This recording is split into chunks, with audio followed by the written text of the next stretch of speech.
Hello, friends. Welcome back to another episode of Theology in the Raw. I am here with two friends of mine, Laurie and Matt Krieg. Laurie and Matt, how are you guys doing today? Doing awesome. Glad to be here. Doing pretty good. This might be the first time I've had two people on at one time. I'm maybe once or twice in the past, but this is a kind of this is a rarity. So I want to talk about your forthcoming book called Impossible Marriage. When's it come out again? Is it November? It is November. I did reach out to my editors a couple days ago, and I was like, do you know it's November 3? And do you know that's election day? It's supposed to come out on election day? Yeah. So I'm either going to play that up hard and be like, hey, after you vote, which will be good grief. So we're trying to work around that. Yeah.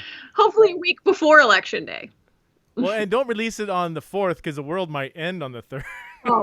Oh yeah. No. I'm looking only in the weeks before. Yeah. Or months after, but hopefully before. That is too funny. So my book is supposed to be out in October, but we pushed it back to February just because it was like between now and then with so much happening, they're like, let's just push it back. But Impossible Marriage. So why don't you give us, either one of you, maybe you can go back and forth. What's the elevator pitch for this book? And I've read a chunk of it and I'm so excited for it. But I want to let you guys tell us all about the book. Thanks. An Impossible Marriage is really kind of blatantly stating what people have said to us for the last 11 plus years, either verbally, overtly, or silently with their heads cocked like a puppy when we describe our marriage. But they'll say, okay, so you are attracted to the same sex, Laurie. Matt, you wrestled with pornography addiction. How does your marriage work? That's impossible.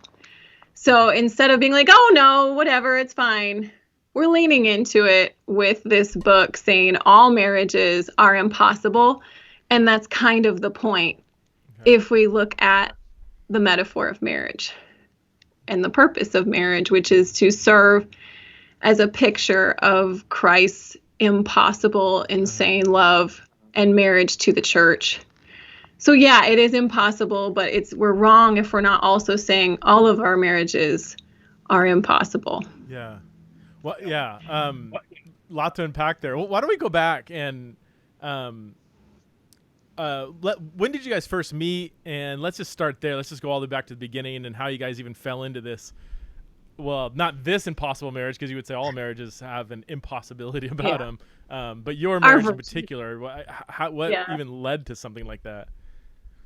Yeah, well, we met at school. We both went to Cornerstone. We met in class. We were doing a spiritual formation class together, and I approached her. At first, the first thing I said was she drove a Pontiac Vibe. It was very cool. It was very cool. It was much better than my car. And so I asked her about her car, and then we started kind of, hanging out. We went to the same church, and so we played like ultimate frisbee, large group of people gathering, and slowly the thing that came out about me was that I am not creepy. And so at one point, Laurie was writing yeah, I'll grab it. So I was writing for our school newspaper, and I was writing a column called Get Out and encouraging people to get out and get off campus. Kind of funny words now, get out. Anyway. Like the movie? But I was it wasn't like the movie. The movie wasn't around you. No.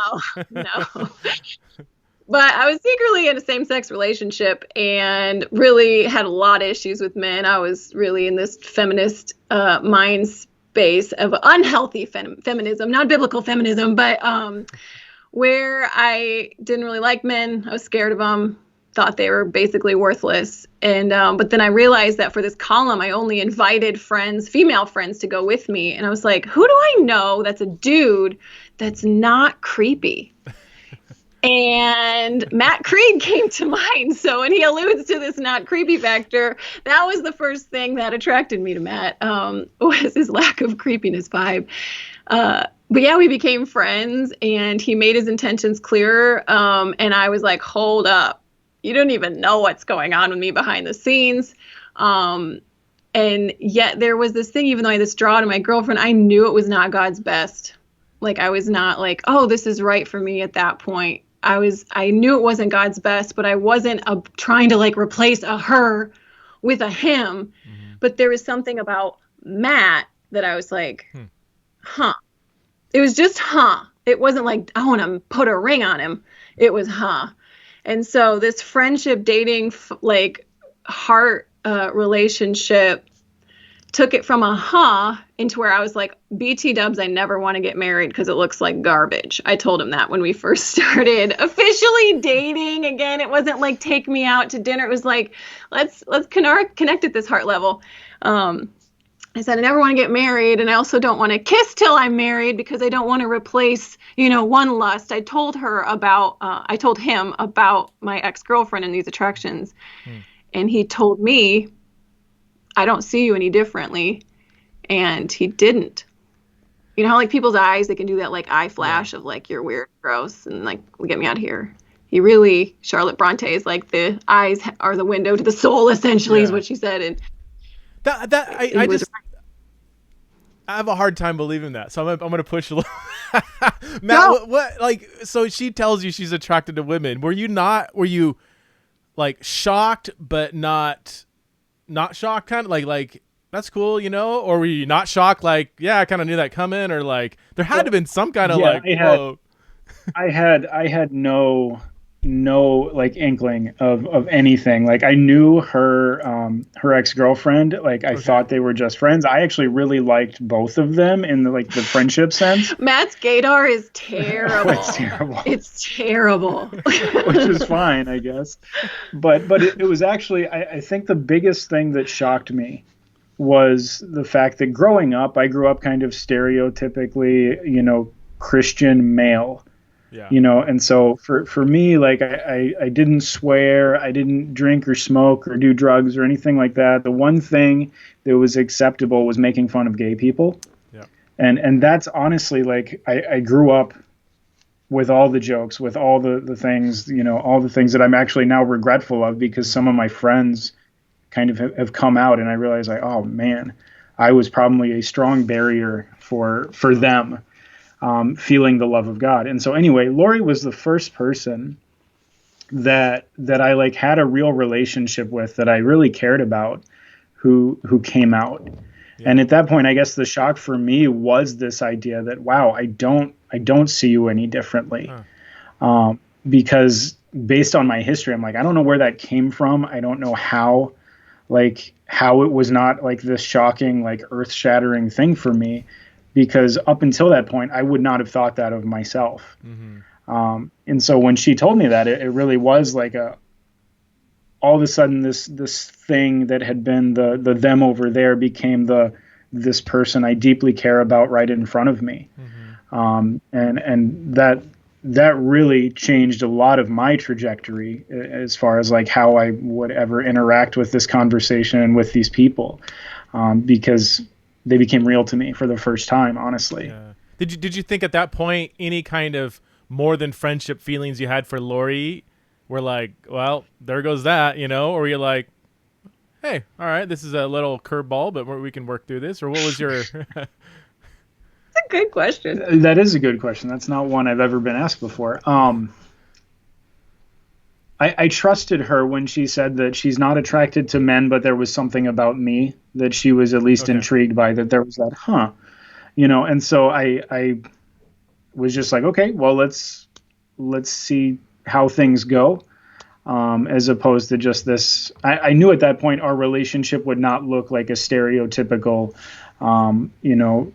physical allure that like kind of brings people together and that's the basis of the relationship. It wasn't going to be that, which I was very grateful for, even though it was hard when she said, oh, I never want to get married, and by the way, I don't want to kiss until I'm married. And so it's not exactly come hither at that moment, but it was something that I was like, okay, well, I don't know. We'll try it out. You're like, she may not want to kiss after we get married.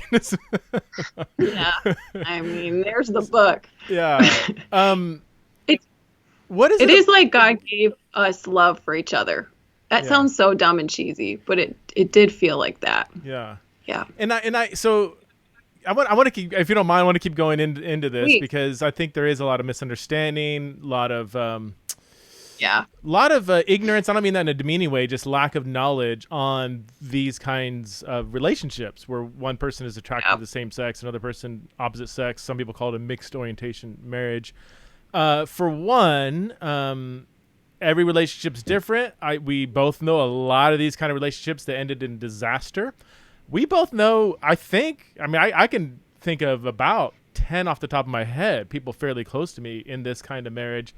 And, there's a range of, it's more of a struggle than it is a success, all the way to like their marriage looks better than 95% of just typical heterosexual Christian marriages I've seen. You guys are very honest about your relationship, which I love. What are some big picture things? How has it worked for you guys? When I say worked, I don't mean that it's all just puppies and roses, or what's the metaphor? Puppies and roses? Right. I don't know. Butterflies and I don't rainbows. know. You're not going to candy coat that it's like, oh, we're just walking on cloud nine all the time. It's not that. No marriage is. But how has it worked? Because your marriage, I would say, at least from the outside, is a successful, in the Christian sense of the term, marriage, in that you guys are honest, you're kingdom-minded, you're honest with each other, you've been through a lot, you sacrifice a lot for each other, you're selfish just like everybody else, I'm sure, but like from the outside looking in, you guys have what I would say is a healthy, meaningful marriage. How have you guys made it work, whereas others in a similar situation may have not worked in the same way?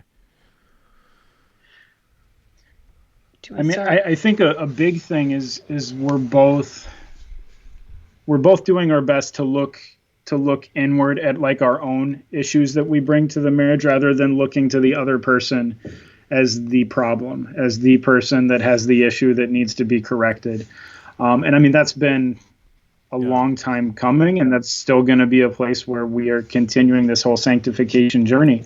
But I think for me, one of the places that our marriage works is actually the place where there's been a lot of pain, where we've confronted, because of our relationship, we've had to confront like our own approach to sexuality and the importance of it in a relationship and in a marriage specifically. The importance, but not ultimate nature of. Mm-hmm. Yeah. Yeah.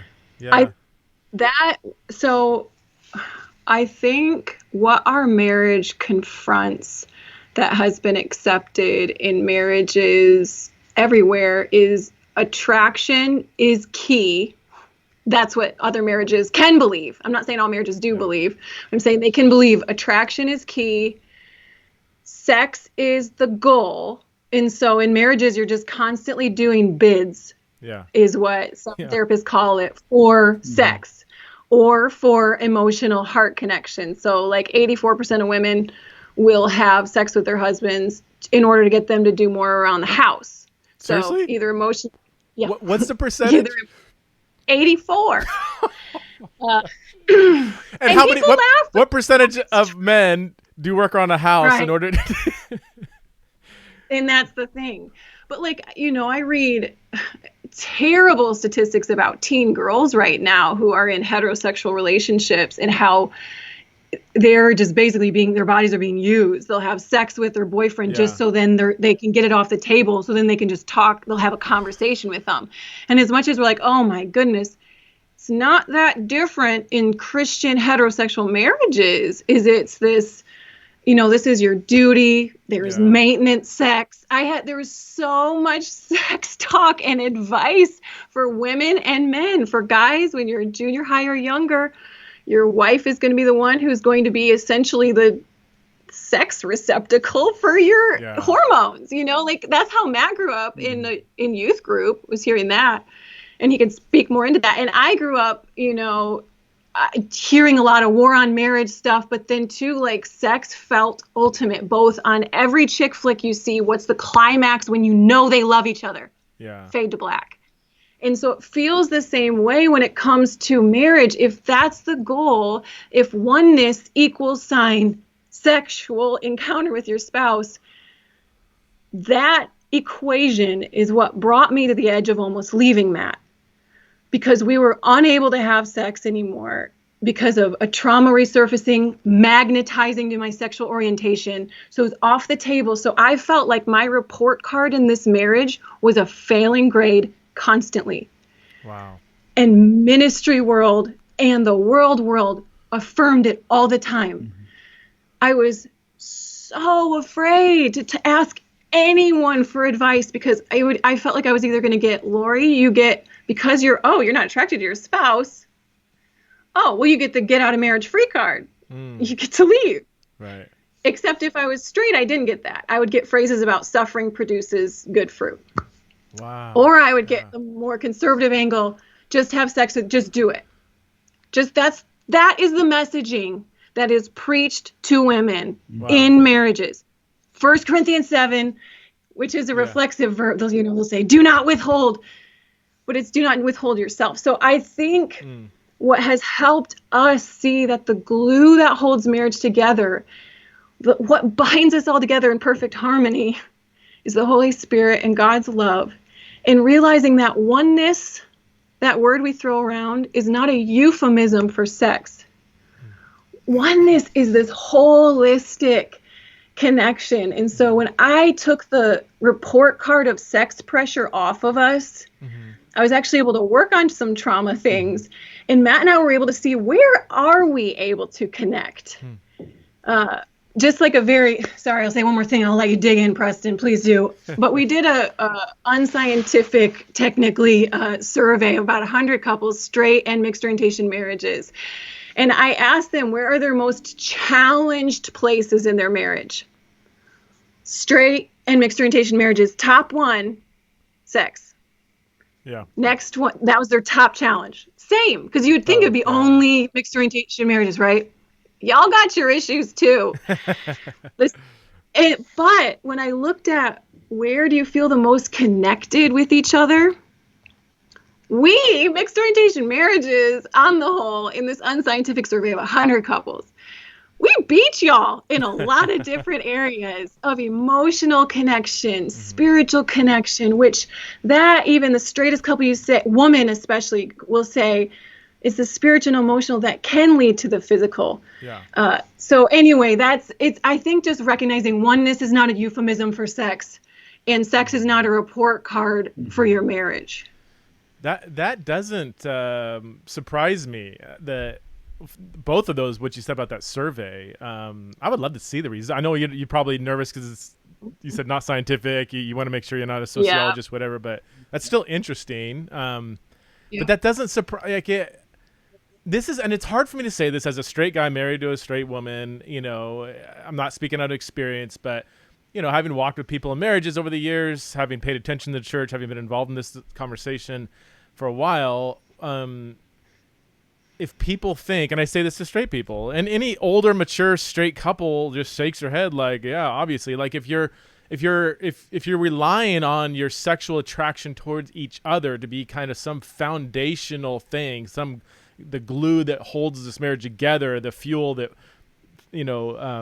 makes a marriage flourish, mixing metaphors, that's just wrong-headed. I don't care what your orientation is. All that, a lot of that stuff does wear off. And I think, Matt, you probably even know the chemistry behind this, but from what I've heard, is it endorphins that you get in that falling in love feeling? Like the human body can't sustain that for very long. I think I read somewhere like 2 to 3 years or something. Like you can't, that euphoric high of when you fall in love, that's just chemically you can't sustain. So you have to imagine this relationship without that. Doesn't mean love's not there, doesn't mean passion's not there, doesn't mean sex isn't, but like that stuff that brings us into a relationship it can't be the thing that becomes the foundation.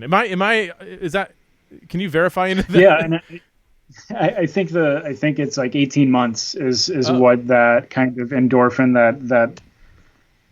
that high will typically last. And once that's gone, like, and it would show kind of in, like, for people who have been divorced and then remarried, or like marry the person they were cheating with. Yeah. Typically 18 months later, you'll see a drop off in those relationships because those highs are gone. That passionate kind of drive is gone, and then they find themselves in just a normal relationship where other stuff has to become foundational, the emotional connection, the spiritual connection, all that. And so, yeah, I mean, the body can't sustain ongoingly that level of, for lack of a better word, arousal toward another person without having something else to kind of bolster and support the relationship when those are gone. Yeah.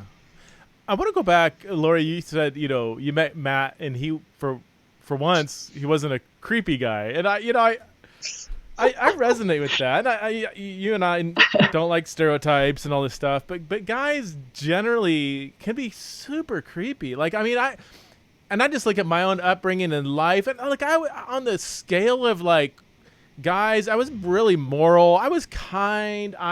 If I said a bad word even before I was a Christian, I'd feel guilty. Like so I was a pretty good moral kid, but even me, like the stuff that was going on in my mind and my heart, the things I would envision doing, and just like what's going on in here is creepy. I'm looking at myself, I'm like, what's wrong with me? And then I'm around, I played baseball and being in different athletic circles and just seeing like behind the scenes, even guys that were like, oh, he's such a nice, in high school, oh, he's such a nice guy. I'm like, you should have heard what he said about you and your body like 5 seconds ago behind your back. Guys can be super creepy. So I guess my 2 questions. Number 1, what is it about Matt that wasn't like, how did Matt stand out from that? And then just to anticipate, I want to know how you felt when Matt came out with his porn addiction, and that I can only imagine that must have been like really traumatic. Yeah, Matt. Well, you've heard him talk. He's just a gentle-hearted guy who truly believes the best in you, like, which makes him a great counselor. Like, he believes in you and he will cry with you. We were talking before recording, like Matt is more cerebral, and he, probably if he wasn't a believer, to be honest, he should probably be an engineer. But the Holy Spirit has made him mercy-hearted, has given him that gift. And so that combination of both the cerebral, intellectual plus the heart, it just is a really gentle combination. Honestly, just practically, like, just guys can look at women really poorly, and he didn't do that. So I think, I was grieving this morning on my run. I'm like, God, why'd you make men so visual? I know it's a good thing. I know it's good, but it's so broken. So, he didn't use his visual nature. I just could tell he wasn't looking at me like a piece of meat. Wow, that's awesome. Well, and it's obviously that's something that I didn't do with you yet. 6 years. Well, no, like yet 6 years in, when I came out to you with the pornography stuff, like that was something that, even though it wasn't like this obvious space, it was this really, really hidden thing. Like Preston's saying. I was not immune to that. Like, obviously my visual nature and honestly my idolatry of sex was something that led me to kind of go down that path. And so, like, I remember that was a really hard space for you, because all of a sudden, like, all of these words that you had spoken over me, not creepy, but like, when in 6 years later, when you're married, like, because you consistently said, like, I'm so honorable and so trustworthy and all of these things, and then all of a sudden I came clean to you, and it was like all of that was just gone. And there was a lot of grief, there was a lot of anger, rightly so, but it was just kind of this shattering of this, I guess, quote unquote perfect image that you had of me, because it wasn't actually at that point real. And in defense of my intuitive skills, when Matt and I were meeting, or when we met up, when we first started dating, he wasn't addicted to pornography then. He was on a good track with accountability. It was well managed. Okay. Yeah. What does that mean? Does that mean like every now and then, once a month, twice a month? Is that, or a few months? So yeah, explain that. That's good. So it was something that I honestly thought that at that time I had beaten it. Okay. Because it had been something throughout like junior high, high school, early college that I had really struggled with. But I had a group of friends in college that we really made it our goal to eradicate this from our life. And so, it had been years, like, since I had looked, and I was like, man, I feel like I'm home free. I feel like I'm like doing good. And then all of a sudden, like, and that's when Laurie kind of, we met one another. But then after college, after we got married and kind of everyone moves away and I lost this community, all of a sudden I found myself fighting on my own. And then just after about a year of marriage, just fell right back into it and felt really hard. And the reason for that is he was maintaining sin with accountability partners. That's usually as deep as we go in the church, is let's put porn blockers on your computer and accountability partners. But then we just become cops and not cardiologists. And so that was the biggest thing Matt needed, was to understand. And that's what helped me to see Matt in my rage, was asking him, like, I know you've interviewed Jay Stringer, some of your why for going there. And nothing is ever only physical unless you are like a straight up monster. There's always our heart connected to it. And so when I was able to hear Matt's why, the Lord was just like, Laurie, you literally are running to the same thing. Laurie, you're attracted to women. Matt's attracted to women. You're attracted to women, not your spouse. Matt's attracted to women, not his spouse.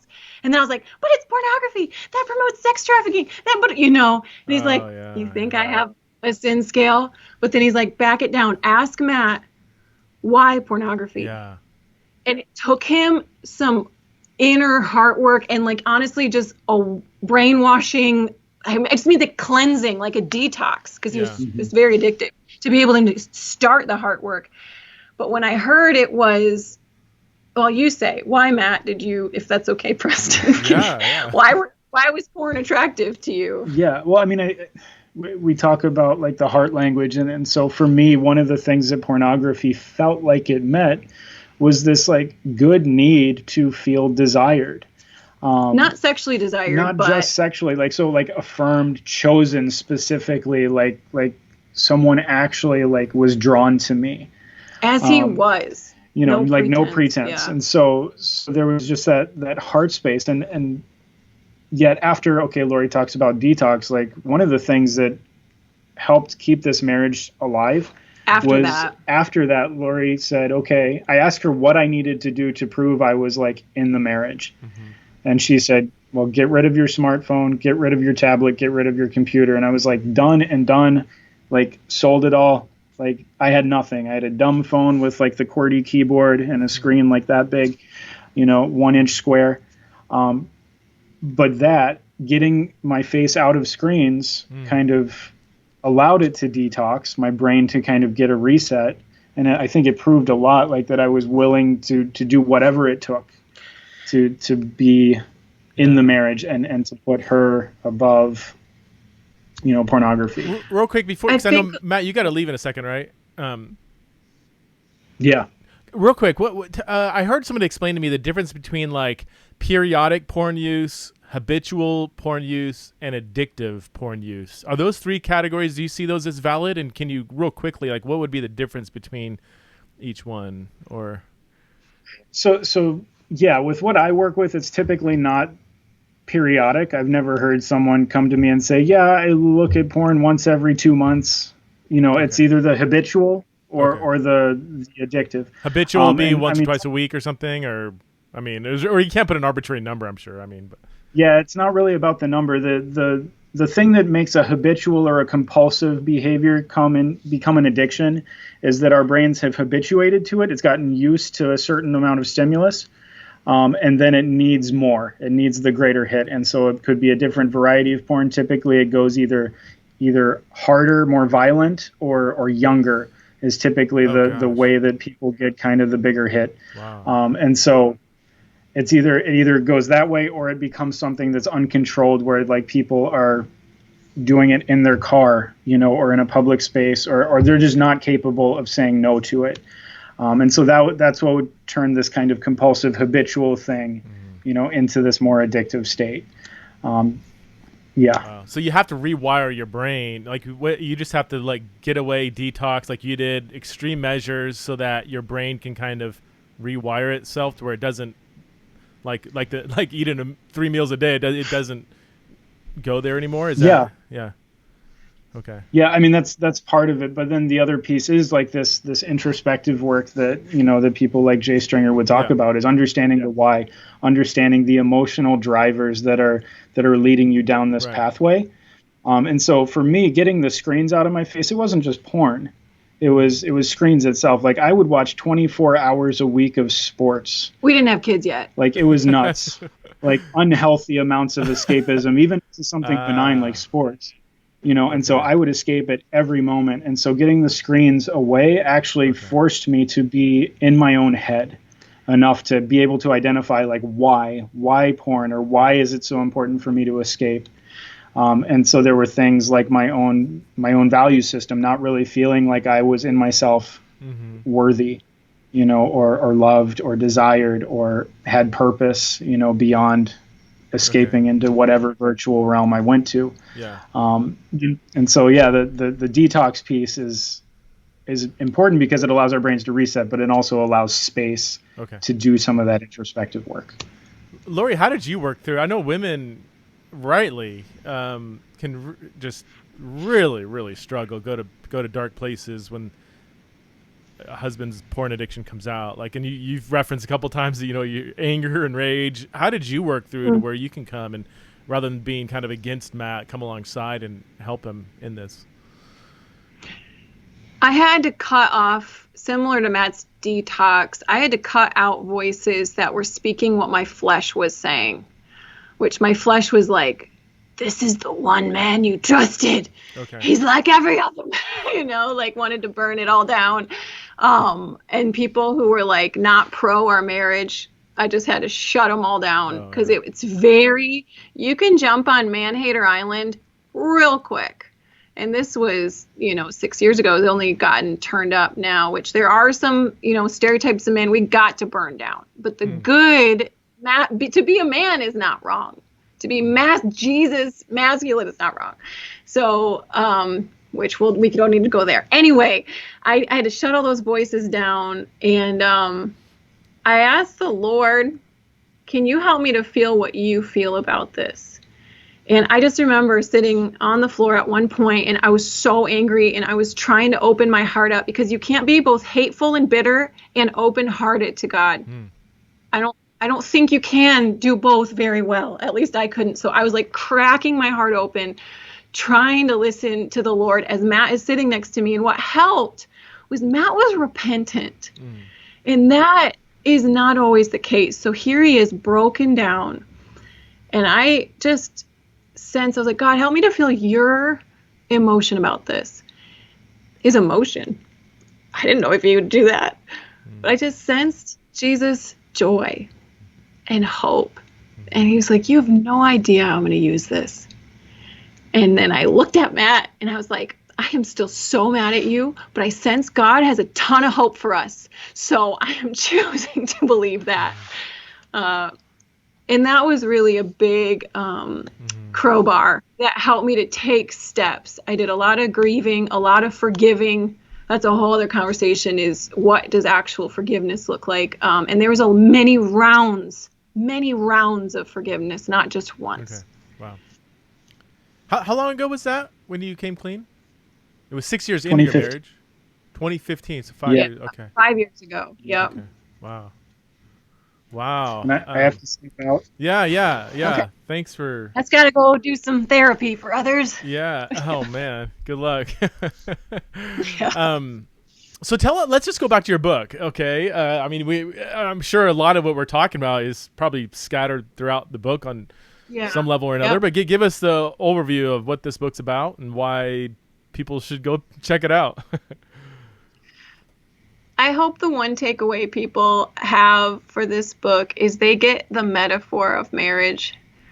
I heard that growing up, sort of like marriage is a gospel metaphor, but it felt inverted to me. Like it felt like male, female, like Christ in the church is somewhere, the Ephesians 5, love and respect and sanctification. And when it came down to me wrestling with leaving or staying, like words like sanctification, to be honest with you, are so good and so important. But I just said to myself, I was like, I can get sanctified somewhere else. Like, and I even knew, Preston, like you knew me then, like when I was wrestling, is I knew the arguments against same-sex marriage, but I was like, this isn't worth staying in this marriage. So I think if, for me, understanding the metaphor of male and females on purpose. Yeah. Yeah. The difference between men and women is not a cosmic joke. Like I hear so many times on marriage podcasts, and people are well-meaning. But if I can just do a little shout out, can you guys please, not you, Preston, but please, married people who are working in marriage work, please stop with all the gender joking of like, oh, the old ball and chain, and oh, the old woman, she's just so controlling, and men are all idiots. Because if there's people listening to you who are wrestling with staying, and perhaps they're attracted to the same sex, when you're rolling your eyes at how stupid the opposite sex is, or just saying, yeah, why are you even married? You seem to hate each other. Wow. But for me to understand that male-female difference is not a cosmic joke where hormones trick you into marriage and the rings make your lust Christian legal, and then you just have to like make it work for the kids, and haha, Christians don't get a divorce. But it's to show a picture of Christ. If male and female are so different, how different is God from humanity? Yeah. Yeah. Ontologically, he's far above every ruler and power and authority. He's great, like, and yet he wants to marry us. Our current and future reality. And so every time, even when I'm like, why is Matt so different? And then I see our kids looking at us working through something. I'm like, they are getting a picture of our seeking oneness, of how God works to be one with us. This is not just we're not just working to bid for sex. We're working to show our kids and our neighbors and people at the grocery store and our church how God wants to marry us. Yeah. So maybe it's just me that doesn't get that, but I hope if people read it, they'll walk away with a greater understanding of the marriage metaphor. Well, it's a picture, too, of just various themes of reconciliation, unity between differences, whether it's ethnic differences or, political differences or racial differences. All throughout Scripture, you see that beautiful theme of God doing the impossible, whether it's bringing together male, female, but also bringing together different kinds of people. Even the 12 apostles, you got Simon the Zealot, suicide bomber, and then you have Matthew, the tax collector, who's working for the government that Simon is trying to overthrow through violence, and God brings them together and says, all right, we're going to come together. And, this is like, I think I've used this metaphor before, but like, Donald Trump and Nancy Pelosi and, on the same team somehow without doing, losing their differences. Even that's like, that would never happen, but God can do that sort of thing. And I think marriage is a picture, or at least it participates in that kind of reconciling power of God, whereby he wants to bring all things, he wants to reconcile all things to himself. But these are, these are deeper theological, creational themes that so few people, we both grew up in the church, and I rarely hear marriage talked about on that kind of level. It's almost like the church has adopted a very much a secular view of marriage. It's all about compatibility, romance, yada, yada, yada. We might throw in something about sacrifice, and our one big footnote is don't have sex till you get married. That's our great contribution, but really, but the whole form, the flavor, the tone, the purpose, all these things are very much, it looks very similar to the world. You fall in love, you fall out of love. And I don't know. I just think it's time for the church to really do a deep dive, not just study, but truly understand, the deep roots of marriage. But which is why I love people in your situation. You've had to do that. You can't rely on the old, tired view of marriage to get you through. You have to dig, right? You had to dig deeper. Otherwise, it may not have worked out. Oh, no, I don't see how it would have, because it felt too thin, and it was too thin. If it's only a horizontal, not that the other things are unimportant, like trying to figure out the horizontal relational ways, but without the vertical, I don't understand how people stay married. I don't, and I don't think maybe the gospel pictures that God has planted all over the place with those He's called to marriage. Mm-hmm. I don't think we're very effective. Yeah. You mentioned kind of in passing, and we've talked about this a lot, but I mean, you swim in kind of a broad range of circles, from conservative to moderate to progressive. Have you felt your relationship, especially when it is successful, for lack of better terms, have you sensed that has become like a threat to other people? And I'm saying more on the progressive side of things, that this kind of, your marriage should not work because you're not attracted to guys. Yeah. Do you ever feel like that? Or I mean, do I feel the hatred? Oh yeah. It's unreal. I mean, being like, when we had worked through our stuff and we were not verbal yet about like our pain, and I was pregnant with our third kid, I felt like literally this basketball that I was carrying around was a symbol of like evil to people. Like, that should not exist. Your marriage should not exist. So yeah, I think people, I think there's a lot of hate, and I don't know, do people curse people? I don't know. Like, you feel it, and I see it, and I hear it.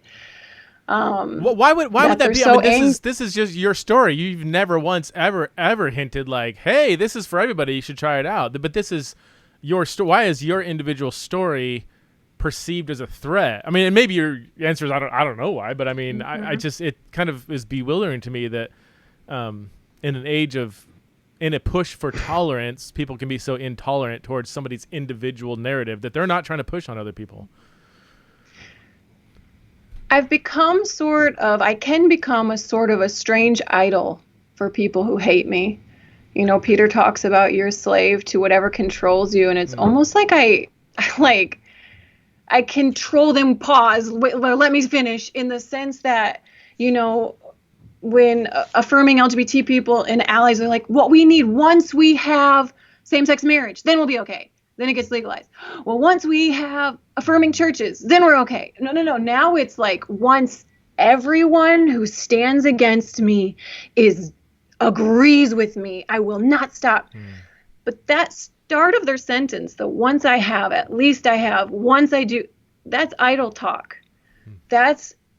Those are signs of idols. And so it's like I've become this like bizarro, or not just me. I mean, I'm not, whatever. People in this world, in this field, who hold a historical biblical view, marriage and sexuality, it's like we become this bizarre idol to them. And if they were truly okay with and really believing this is God's best, they wouldn't think about me. I just wonder. Yeah. I just wonder. I don't know. There's sand in their soul, and I don't think it's me. I wonder if there's a prick of the Holy Spirit in there, but then too, I just become, once Laurie is silent, at least silent. Sure, Carrie living on, but silent. Then I'll be okay. Is that what it is? Is that what it is? Because once you become kind of a public figure like you are, and teaching others and being more vocal, that, I guess that's when it becomes a threat. Even though you're not, again, even though you're not saying, hey, this kind of marriage can totally work. I've never heard you say this is for anybody or everybody, or, at all. In fact, I don't know a single person in a mixed orientation marriage that does that. They're all very eager to say, this is our story. Don't look at this and say, therefore you should go pursue a opposite sex partner, even though you're same sex attracted. Man, that's, yeah. Do you feel like it's getting worse and more volatile? I mean, everything's getting more volatile, it seems like, these days. 100%. 100% more volatile. And I just keep meditating, because I was like, I can walk into a room, Preston, and I can scan the room and go, okay, who hates me? Do they know? Do they follow me? Do they hate me? And it's, I mean, at this point, I can walk into a room and everyone has an opinion about my life, from either angle. And that was not a healthy place for me to live. That's not a healthy place for anyone to live. And so, but the answer is not also stoicism. I just don't even care what they think, whatever. Because there's deep down, there's still something that still wants to be seen and known and loved. So I've just been meditating on love your enemies. And So whether they like me or not, it's my job to every day start with Jesus and say, Jesus, do you love me? And drink in his love. And then it's my job to go in every room, enemies and not, and I'm going to love the crap out of you imperfectly. But that's honestly, that's like, as I think about this book coming out, it could throw a grenade in a fire, you know? That's in a very hostile time of our country. Why would it do that? Because again, it is largely descriptive. Well, it's also prescriptive. I mean, but it's not like it's a bold defense of the traditional view of marriage theologically. I didn't get that sense, but there's that element that does underlie a lot of what you guys do. I mean, what is it about the book that's going to make people so upset, you think? Just your very existence in your marriage? Because I'm not affirming. Because I'm a bizarro idol. That's not, I'm not what they want. They want us, in my opinion, they want us to be silent. So it's until I'm silent, I don't, they're just so angry. You look at the comments. Maybe you don't read comments of other books in our field. Yeah. It doesn't matter even if what they're saying is true or not. The very fact that they said anything makes people angry. So that's why I'm like, no matter what you guys say, I'm just going to love you. Yeah. I'm just going to love you. And you are in an environment where you actually are in physical proximity to people who can't stand you. Much of my local environment is really quiet. Like most of my other stuff is out there. So for me, it is once I discipline myself with social media. I don't read I haven't read an Amazon review of my book in years, because anybody with an internet connection and a keyboard can write a review, and it's like I don't need to pay attention to that. I definitely pay attention to thoughtful, humanizing critiques. I thrive on that. But once I see like a lazy slogan, homophobe, or I'm done. That's a lazy slogan, or a slur, or some kind of ad hominem, like, who are you to, once I see that, it's deleted. Like, I just don't pay attention. It's not worth my time and energy. But give me a thoughtful, humanizing critique. Like, prove to me you're not a Russian bot. Yes. Exactly. I assume any comment online is a Russian bot until they prove that they're a human through humanizing speech. So that's kind of the approach I've taken in the last few years. So I've deleted tons of Russian bots, or at least people that sound like that. Again, lazy sloganeering, slurs, dehumanizing rhetorics, assuming things about me, or just making stuff up. I mean, just Preston says 2 + 2 = 5. I've had people say almost that. I'm like, why would I waste my time saying no? I believe it's 4. Right. So, the internet is easier to quiet, and I have gotten some very respectful, very well-meaning people who have tried to rescue me from my marriage. It's very sweet and a little strange, but and you're Christians. These are Christians, right? I mean, these are. Yeah. I mean, I can't tell you their confessing soul Christians, stats, but yes, totally. So those, I'm like, oh yes, I appreciate what you're saying. Here's my arguments. I'm not going to change, but I really appreciate what you're saying. So that's a totally different ball game. And the just like peppered bots, those are much easier to ignore. It's more the face-to-face challenges. Those ones, like, literally walk into a room, not walk onto a social media platform, walk into a room. Right. That's where I'm working on love. That's tough. That's gotta be wearing. I mean, the stress and anxiety, whether it's on the surface or just kind of deep down. I mean, that's gotta be draining.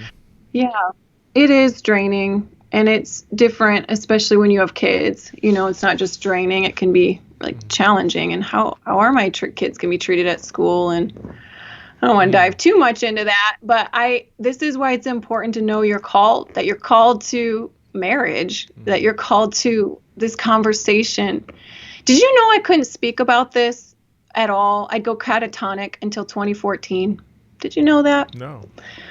People would bring up the word homosexuality or anything in any circle from the years 2000, whatever, 6 until 2014. I couldn't talk about this in public at any level in any space at all. Why?